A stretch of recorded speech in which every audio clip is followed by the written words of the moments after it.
Hi everyone, welcome. In today's video, I'm going to show you how to create QR code in Google Forms. So for this purpose, first you need to open Google Forms and then here you have the option of Go to Forms. Tap on it.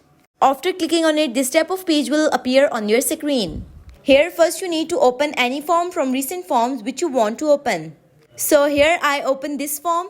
Once you tap on it, this type of page will appear on your screen. So this form is related to job interview. Once you open it, then go to responses. Once you are there, then what you need to do is enable accepting responses. So once you enable it, then go back to questions. And here you have send button at the right side of the screen at the top. Tap on it. Then here you have the link button in send via. Tap on it. Then after doing this, tap on short URL to make your link short. Once you done this, then you need to tap on copy. Then the next step you have to do is go to QR generator.